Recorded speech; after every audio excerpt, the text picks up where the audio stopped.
اللهم صل على محمد وآل محمد.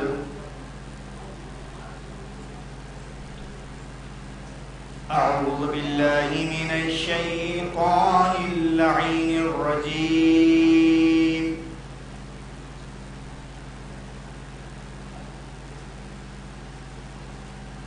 بسم الله الرحمن الرحيم.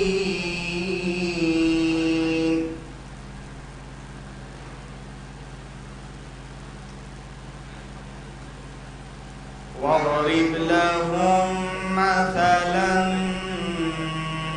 أصحاب القرية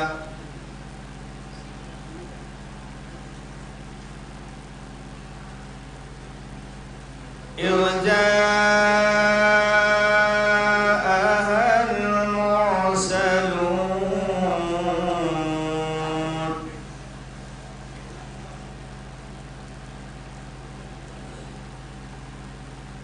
إذ أرسلنا إليهم اثنين فكذبوهما فعززنا بثالث فقالوا إنا إليكم مرسلون.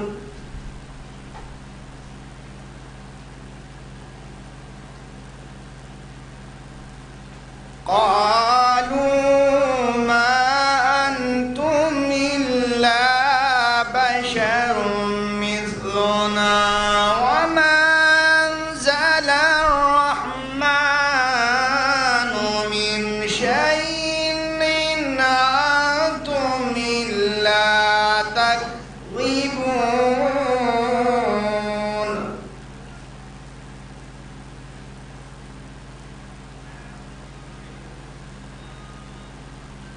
قالوا ربنا يعلم إنا إليكم لمرسلون.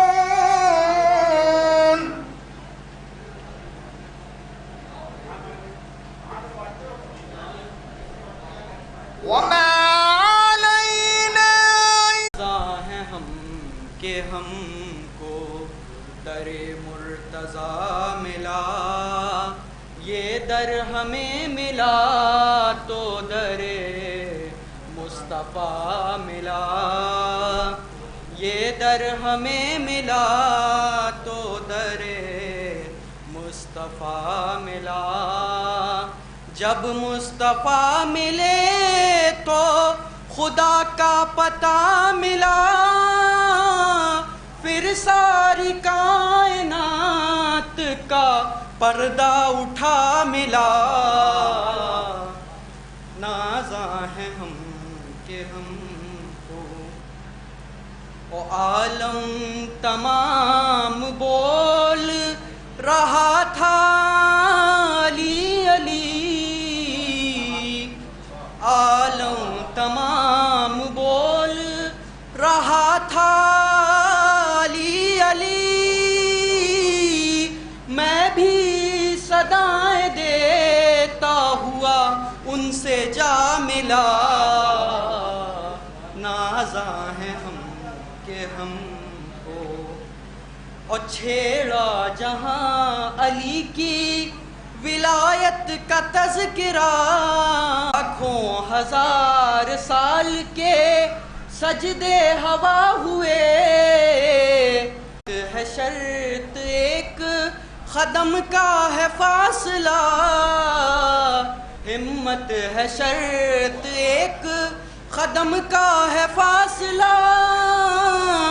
جنت سے کربلا کا ہے رستہ ملا ملا. نازاں ہیں ہم کہ ہم کو صلوات پڑھو.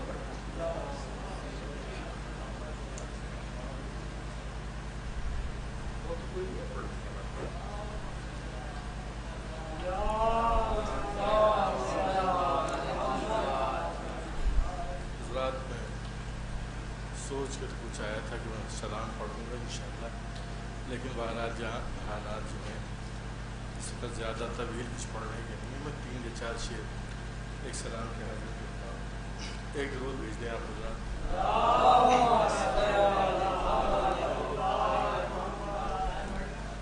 اپنوں سے نہ غیروں سے، نبی سے نہ کسی سے.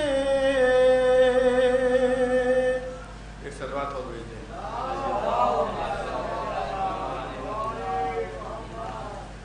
اپنوں سے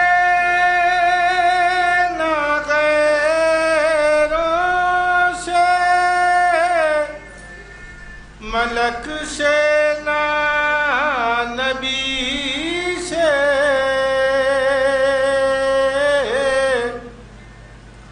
مشکل میری آسان ہوئی نام علی سے. میں غیر کا شرمندہ احسان نہیں ہوتا. میں غیر کا شرمندہ احسان نہیں ہوتا. وابستہ ہوں بچپن سے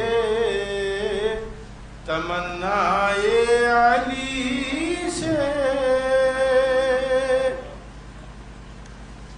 زہرا کے یہ بیٹے ہیں، تمنا ہے علی کی. زہرا کے یہ بیٹے ہیں، تمنا ہے علی کی. جو مانگنا ہو مانگ دو عباس علی سے. جو مانگنا ہو مانگ دو عباس علی سے. پتھر کی بھی آنکھوں سے امنڈ سکتے ہیں آنسو. پتھر کی بھی آنکھوں سے امنڈ سکتے ہیں آنسو. یہ بات بھی ثابت ہوئی اصغر کی ہنسی سے. بس یہ آخری شعر. یہ بات رہ رہ کے برستا ہے صحاب غم شبیر.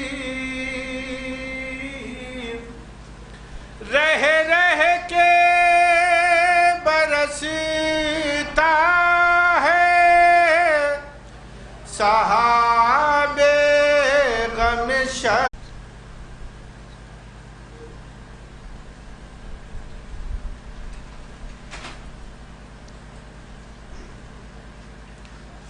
اعوذ باللہ من الشیطان اللعین الرجیم. بسم اللہ الرحمن الرحیم. الحمد للعالمین. الصلاۃ والسلام علی سید الانبیاء والمرسلین سیدنا و نبینا و نبینا و شفیعنا و مولانا. سورہ کہ جسے سورہ برات یا سورہ توبہ بھی کہا جاتا ہے.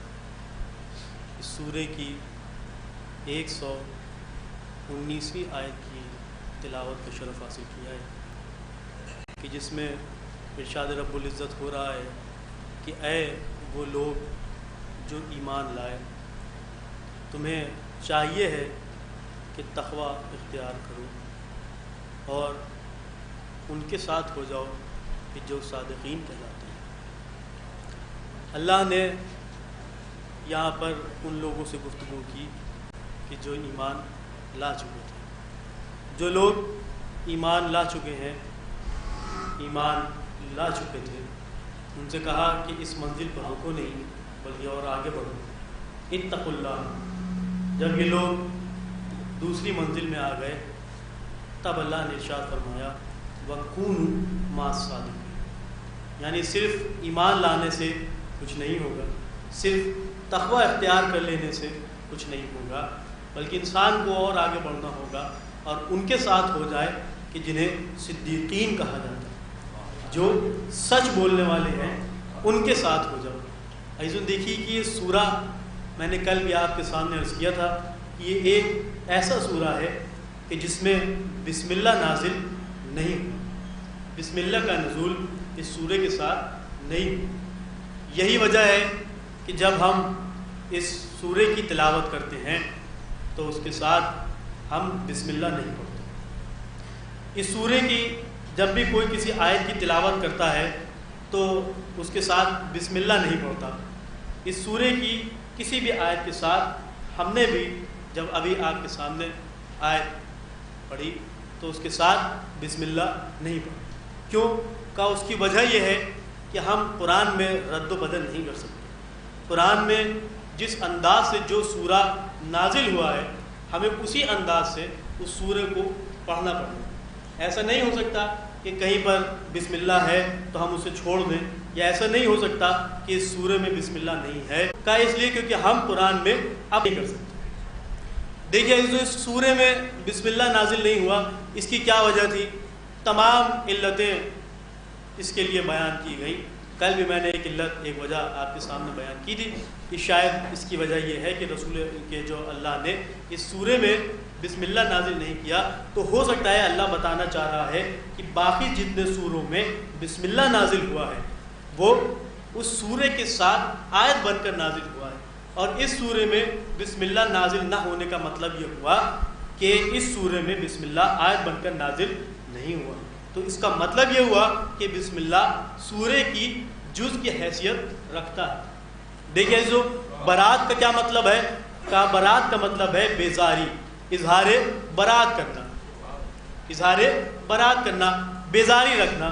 کس سے؟ کہا ان لوگوں سے کہ جن سے اللہ نے حکم دیا۔ کون ہے وہ لوگ؟ کہا وہ مشرکین ہیں کہ جن سے اللہ نے بیزاری کا حکم دیا۔ کل کی مجلس میں میں نے آپ کے سامنے یہ بھی عرض کیا تھا کہ برات کا مطلب کیا؟ کہا برات کا مطلب بیزاری، یا ایسا لفظ کہ جو ہر انسان جانتا ہے، کیا کہا؟ تبرہ۔ کس لوگوں پر؟ کن لوگوں سے؟ کہا ان لوگوں سے کہ جو مشرکین کہلائے۔ ایسے دیکھیے شاید اس سورے میں جو بسم اللہ نازل نہیں ہوا اس کی ایک وجہ یہ بھی ہے کہ اللہ یہ نہیں چاہتا کہ بسم اللہ بھی تبرے میں حائل ہو سکے، لہذا اللہ نے اس سورے میں بسم اللہ کو نازل نہیں فرمایا۔ ایک صلوات پڑھ دے بر محمد تبرے کے مسئلے میں اللہ نے ایک بسم اللہ کی بھی دیری برداشت نہیں کی۔ لیکن عزیزو دیکھیے یہ سورہ، بے شک اس سورے میں بسم اللہ نازل نہیں ہوا۔ ہر انسان صحیح کہتا ہے کہ اس سورے میں بسم اللہ نازل نہیں ہوا، لیکن عزیزو ایسا نہیں ہے کہ اس سورے میں بے نہیں ہوا۔ بے شک اس سورے میں بسم اللہ نازل نہیں ہوا لیکن اس سورے میں بے موجود ہے۔ کس انداز سے؟ کہ آپ سورے کو پڑھیں، سورے میں اللہ ارشاد فرما رہا ہے براتو من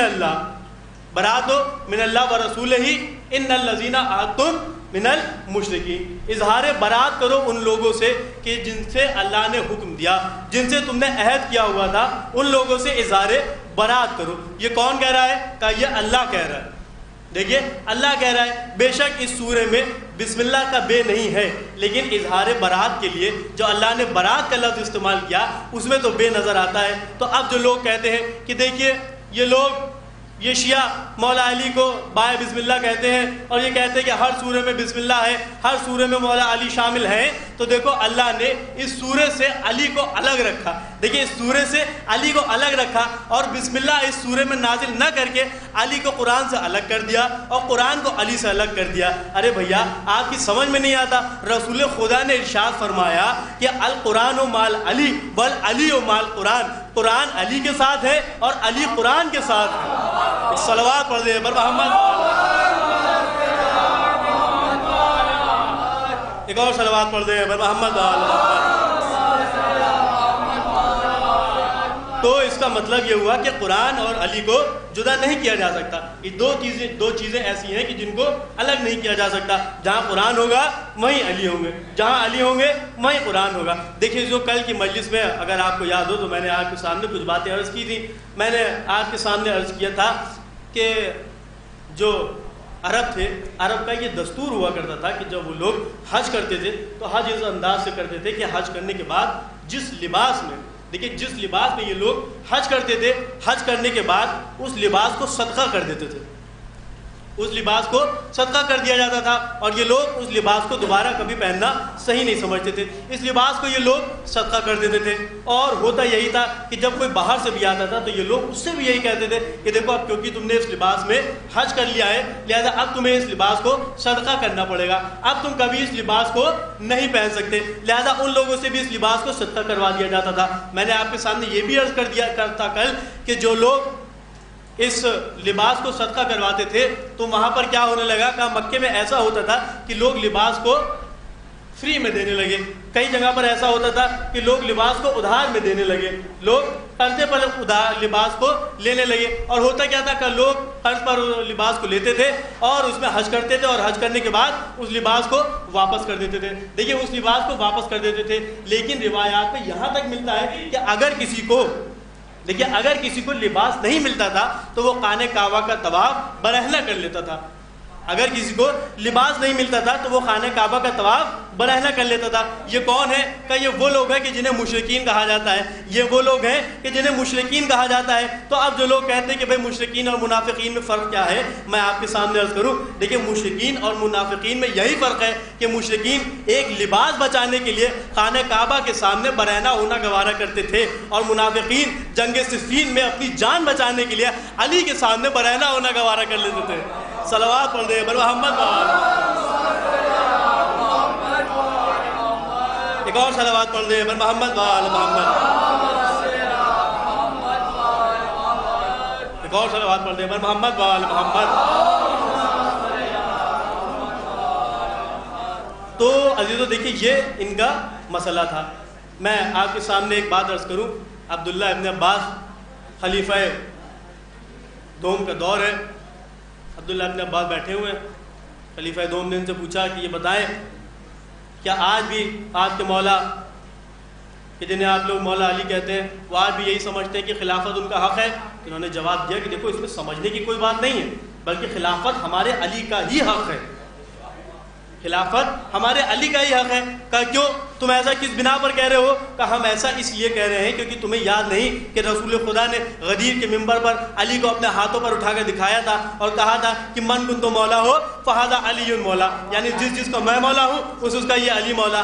علی کو رسول خدا نے اپنا خلیفہ، آپ کا جانشین بنایا تھا یا نہیں بنایا تھا؟ کہ بے شک رسول خدا نے علی کو اپنا خلیفہ بنایا تھا، اپنا جانشین بنایا تھا، لیکن ہم نے علی کو خلیفہ نہیں مانا. کہ تم نے علی کو خلیفہ کیوں نہیں مانا؟ تو اس نے جواب دیا کہ ہم نے علی کو خلیفہ اس لیے نہیں مانا کیونکہ علی کی عمر اس وقت کم تھی. دیکھیں علی کی عمر کم تھی، علی کم سن تھے، لہذا ہم نے ان کی کم سنی کا خیال رکھا اور ہم نے علی کو خلیفہ نہیں مانا اور ہم نے ان کو خلیفہ مان لیا کہ جن کی عمر علی کی عمر سے زیادہ تھی. دیکھیے جن کی عمر علی کی عمر سے زیادہ تھی لہذا ہم نے ان کو خلیفہ نہیں مانا، ہم نے ان کو خلیفہ مانا کہ جن کی عمر علی کی عمر سے زیادہ تھی. عبداللہ ابن عباس نے ایک مرتبہ ان کی طرف دیکھا اور کہا اچھا ٹھیک ہے تم نے بے شک علی کو مولا نہیں مانا، علی کو اپنا خلیفہ نہیں مانا، تم نے صرف اس وجہ سے کیونکہ ہمارے علی کا سن ان کی عمر کم تھی لہذا تم نے ان سے خلافت چھین لی. کہا کیونکہ ان کی عمر کم تھی لہذا ہم نے علی کو خلیفہ بننے نہیں دیا، عبداللہ ابن عباس کہتے کہ بھائی دیکھو دیکھو بے شک تم نے علی سے خلافت چھین لی، تم نے ہمارے علی سے ان کی خلافت کو چھین لیا، تم نے ہمارے کم سن سے خلافت کو چھین کر اپنے بوڑھے کو دے دی، لیکن دیکھو اللہ کا کرنا کہ اللہ نے تمہارے بوڑھے سے آیات چھین کر ہمارے کم سن کو عطا فرمائی۔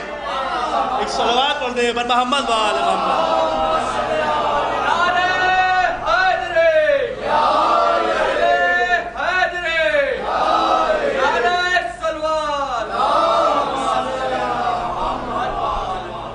اور صلوات پڑھ دیں محمد و آل محمد۔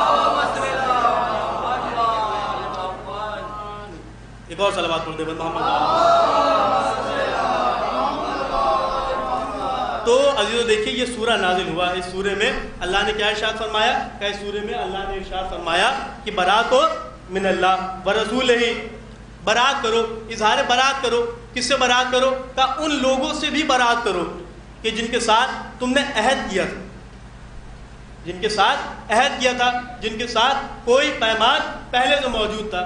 دیکھیے جو یہاں پر عہد کو توڑنے کی بات ہو رہی ہے، یہاں پر عہد کو توڑنے کی بات ہو رہی ہے۔ اگر آپ کو یاد ہو تو کل میں نے آپ کے سامنے یہ بھی عرض کیا تھا کہ یہ عہد کیا ہے۔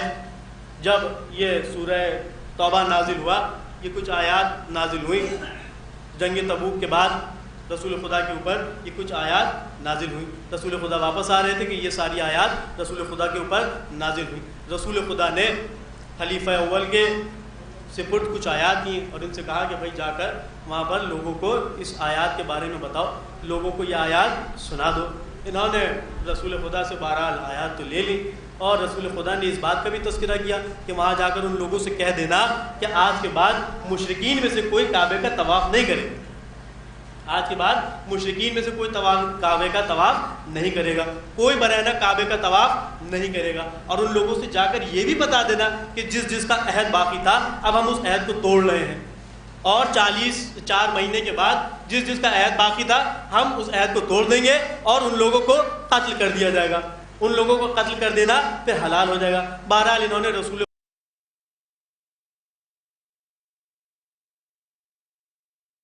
اب انہوں نے سوچا کہ بھائی اتنی بڑی بات میں مشرکین سے کیسے کہہ دوں، ان سے یہ کیسے کہا جائے کہ تمہیں قتل کر دیا جائے گا، وہ لوگ اتنے شجاع ہیں، اتنے قوی ہیں، اتنے بہادر ہیں، میں بھلا ان سے جا کر کیسے کہوں گا کہ آپ لوگوں کو قتل کر دیا جائے گا، تم لوگوں کو قتل کر دیا جائے گا۔ ان کے ذہن میں آیا کہ بھائی میں تو فرار ہوں، حیدر کرار تو ہوں نہیں کہ جو میں ان سے جنگ کر پاؤں، تو میں کیسے کیا کروں گا، کیسے کیا ہوگا، میں ان سے جا کر کیا کہوں گا۔ کہ ایک مرتبہ انہوں نے آواز سنی، پیچھے سے مولا علی علیہ الصلوۃ والسلام تشریف لا رہے تھے۔ دیکھیے کائنات کا امیر، کائنات کا مشکل کشا ان کے پیچھے موجود ہے۔ مولا علی نے ان کی طرف دیکھا، کہا کہاں جاتا ہے؟ کہ رسول خدا نے مجھے کچھ آیات دی ہیں، اور رسول خدا نے مجھ سے یہ بھی کہا ہے کہ ان آیات کو وہاں تک پہنچا دو، لہٰذا میں ان آیات کو وہاں تک پہنچانے جا رہا ہوں۔ تو مولا علی نے ان سے وہ ساری آیات لے لی اور خود مکے گئے، وہاں جا کر لوگوں کو یہ آیات مولا علی نے خود سنائی۔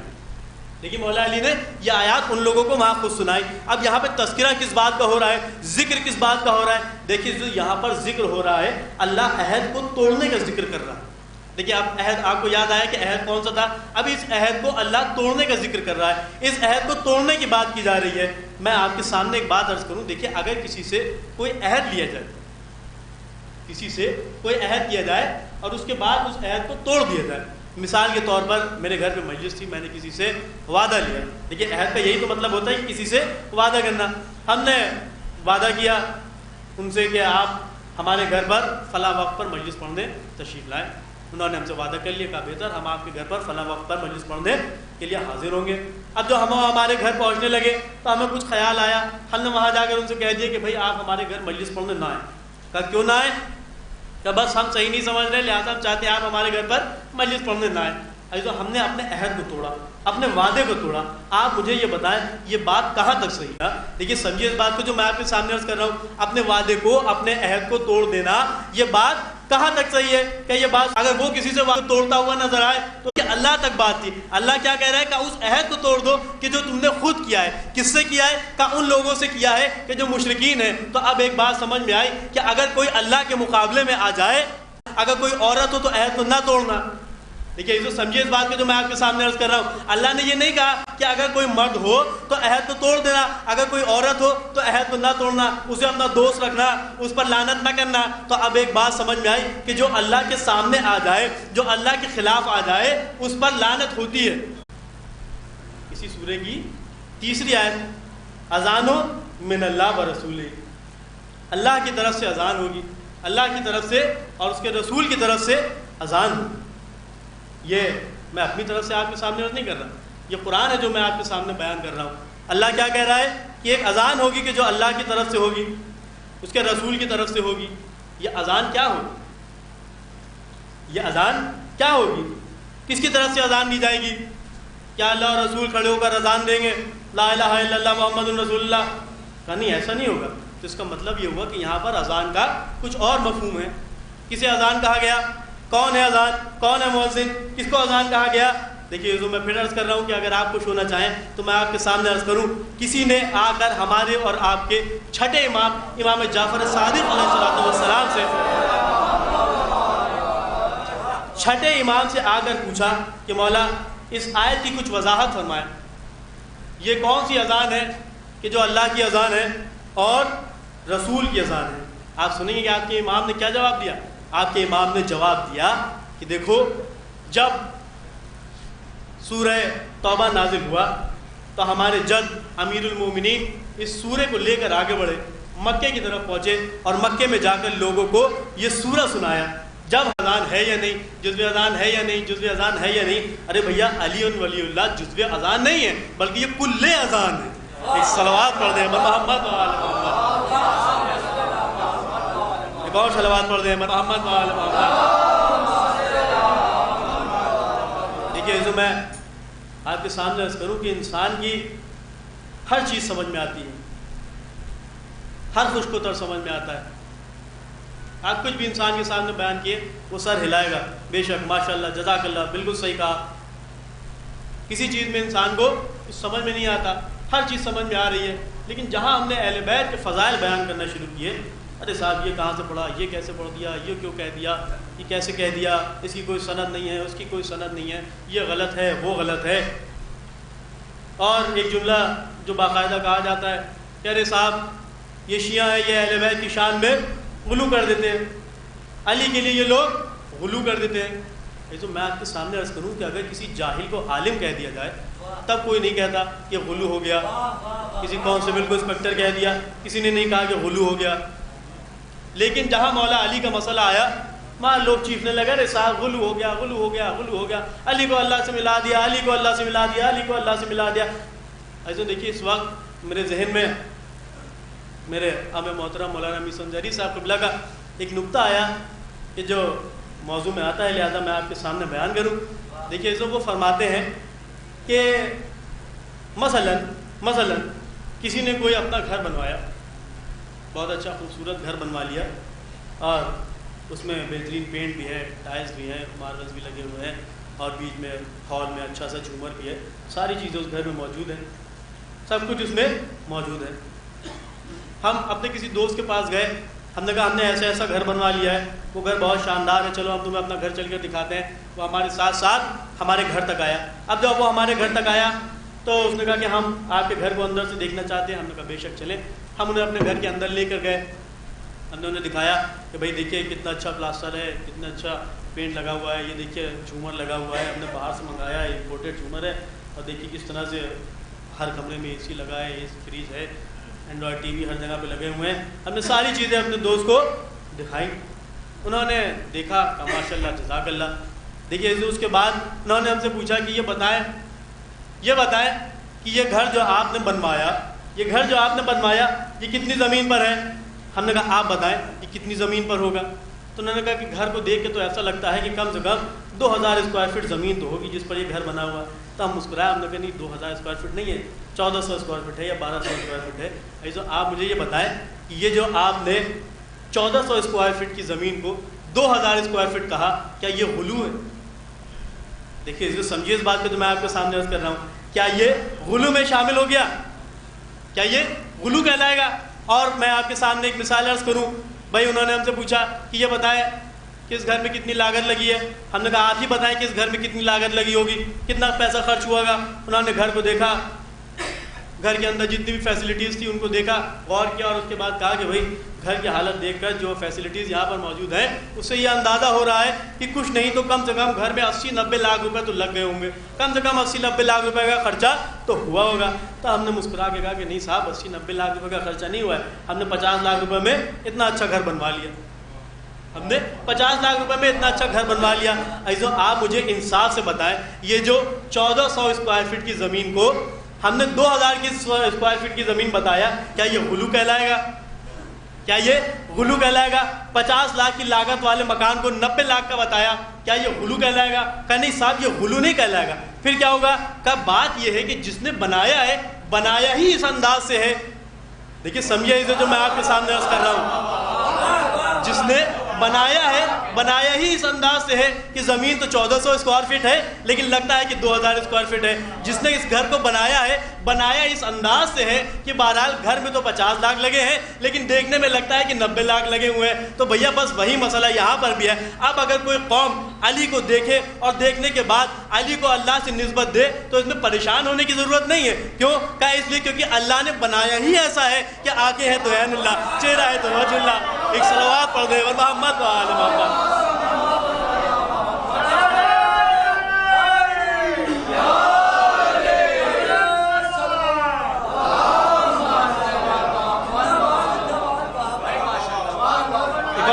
پڑھ دے محمد جو دیکھیے میں نے آپ کے سامنے ابھی عرض کیا کہ یہ مولا علی ہے کہ جو عین اللہ ہے، جو وجہ اللہ ہے، جو لسان اللہ ہے۔ ابھی میں جو مجلس پڑھ کے آ رہا ہوں وہاں بھی میں نے اس بات کا تذکرہ کیا، میں آپ کے سامنے عرض کروں دیکھیے مولا علی عین اللہ، مولا علی وجہ اللہ، مولا علی لسان اللہ، یہ ید اللہ ہے۔ نہیں شاید میری بات آپ تک نہیں پہنچ رہی ہے۔ مولا علی عین اللہ ہے، مولا علی وجہ اللہ ہے، مولا علی لسان اللہ ہے۔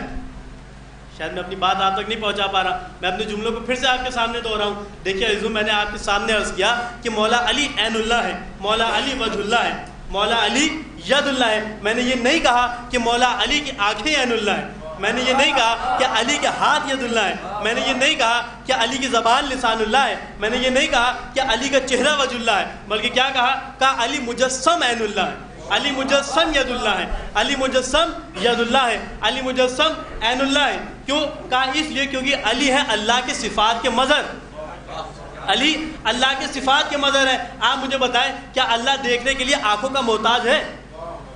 اللہ دیکھنے کے لیے آنکھوں کا محتاج ہے؟ اللہ حرکت کرنے کے لیے ہاتھ پیروں کا محتاج ہے؟ کہ نہیں، اللہ حرکت کرنے کے لیے ہاتھ پیروں کا محتاج نہیں ہے، اللہ دیکھنے کے لیے آنکھوں کا محتاج نہیں ہے، اللہ دیکھنے کے لیے آنکھوں کا محتاج نہیں ہے، اللہ حرکت کرنے کے لیے ہاتھ پیروں کا محتاج نہیں ہے۔ تو جب علی کون ہے؟ کہا علی ہے اللہ کے صفات کے مظہر، علی ہے اللہ کے صفات کے مظہر۔ تو اب آپ کی سمجھ میں آیا اس عبد اور اس معبود میں یہی فرق ہے۔ کیا کا فرق یہی ہے کہ وہاں آنکھیں تو ہیں لیکن دیکھنے کے لیے آنکھوں کا محتاج نہیں ہے۔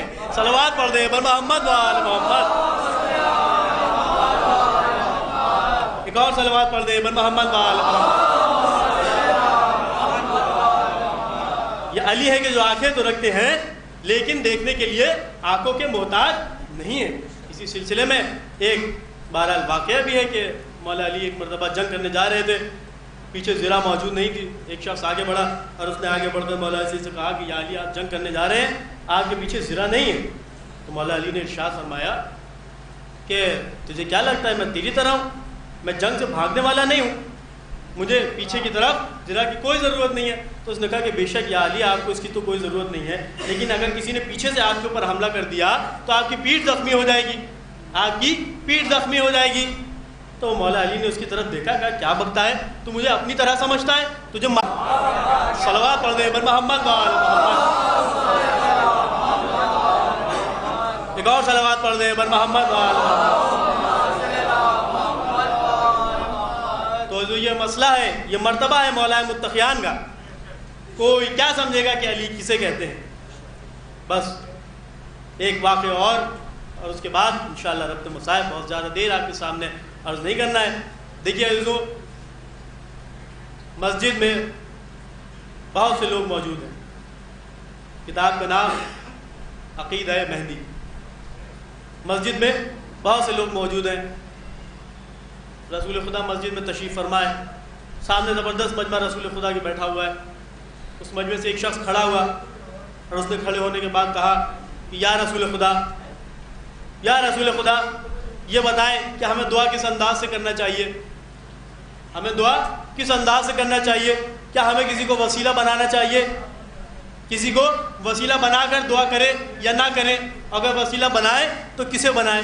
ایسو آپ سنیں گے ایک مرتبہ رسول خدا نے دائیں جانب دیکھا، بائیں جانب دیکھا، مجمع کی طرف دیکھا اور اس کے بعد علی کے چہرے پر نظر پڑی، علی کے چہرے پر نظر پڑی۔ اب جو علی کے چہرے پر نظر پڑی کہا یا علی میرے قریب آئے، علی قریب آئے، کہا یا علی اور قریب آئے، علی اور قریب آئے، کہا یا علی اور قریب آئے، مولا علی اور قریب آئے۔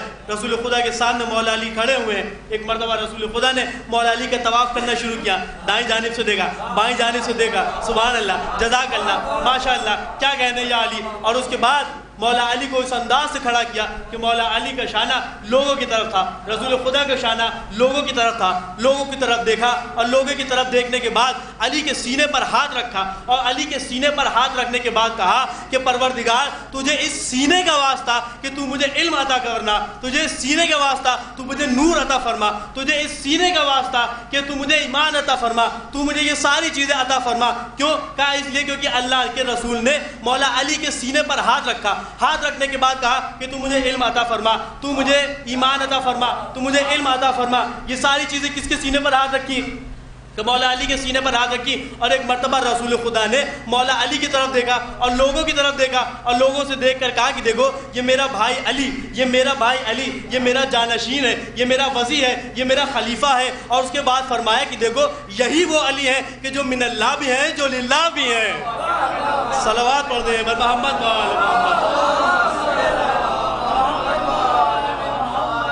یہی وہ علی ہیں کہ جو اللہ بھی ہیں اور من اللہ بھی ہیں۔ یہی وہ مولا متقیان ہیں کہ جن کے ذریعے سے ہمیں پہچانا جاتا ہے۔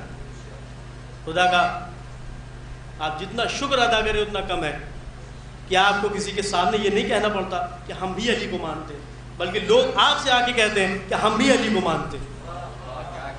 یہ دوسروں میں اور ہم میں بنیادی فرق ہے، اور الحمدللہ ہم جو دو چیزوں سے پہچانے جاتے ہیں وہ یہی دو چیزیں۔ کون سی دو چیزیں؟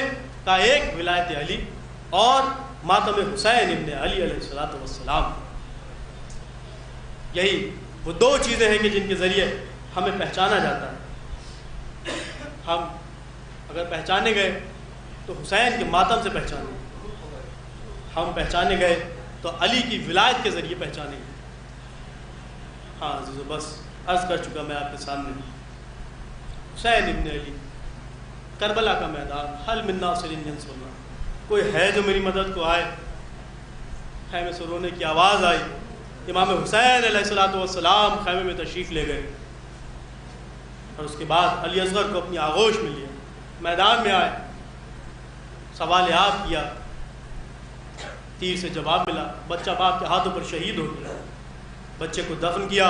اور وہ وقت بھی آیا کہ جب خنجر چل رہا ہے، گردن کٹ رہی ہے، فرات کا پانی نیزوں چل رہا ہے، آسمان سے خون برس رہا ہے، منادی ندا دے رہا ہے، قد قتل حسین بے کربلا، یعنی حسین کو کربلا میں شہید کر دیا گیا۔